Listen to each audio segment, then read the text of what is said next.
We start our look back at this week in retrospect in 1994, with the then Lakeland College president losing a confidence vote.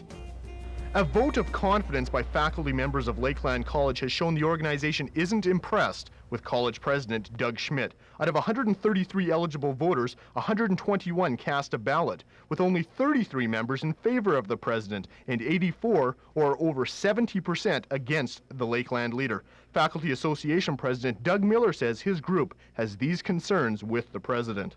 Style of management. It's a non-collegial style of management, all right? Non-participation of the other groups within the system, within the college itself. And we just do not feel that we have any input into what happens. I'd disagree with that they aren't involved. First of all of our academic decisions go through academic council, in which is made up of equal representation of faculty, students, and administration. So any decisions on curriculum or program are put through that council. The vote of confidence isn't the first survey that has slammed the president. A president survey last spring reflected much the same views as the latest vote, as the faculty feel Schmidt isn't doing his job effectively and the channels of communication between the two are closed. Look, we have big problems and you can't deny them. The last survey is pretty conclusive evidence of that, and we feel that it's all on the president. I mean, he's been hired to run the institution. If he can't do it for whatever reason and he can't bring the masses together to work together, then I think you have to look at doing something with that individual. That opinion, if you want to say it, is not shared universally through the college. We've got a lot of positive staff. I've received, I guess the upside of all this is the number of calls I've received from the communities, especially Lloydminster and Vermilion, from students and from staff. So there's definitely a difference of opinion here at Lakeland College. Faculty Association President Doug Miller feels his group's concerns are falling on deaf ears, while Lakeland President Doug Schmidt feels his doors are always open and he's doing a good job. And now, in 1998, we meet two Lloydminster men with over a dozen reptiles.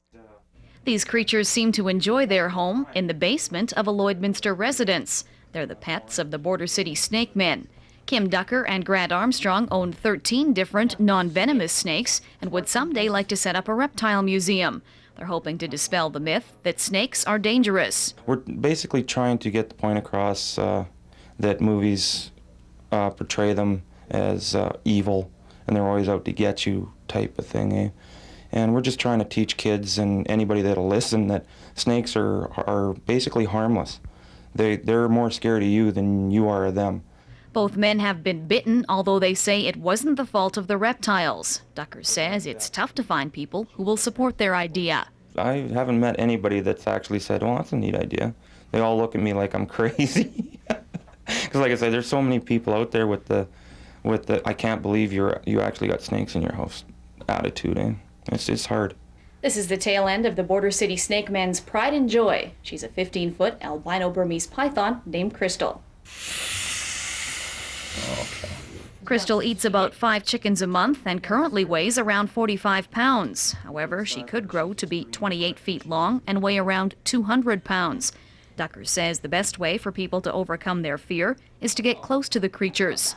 You really have to handle them to get to trust them, you know, because it's one thing to say that they're harmless, but it's another to actually handle them and show them. We've had people come in that wouldn't even come into the house to begin with.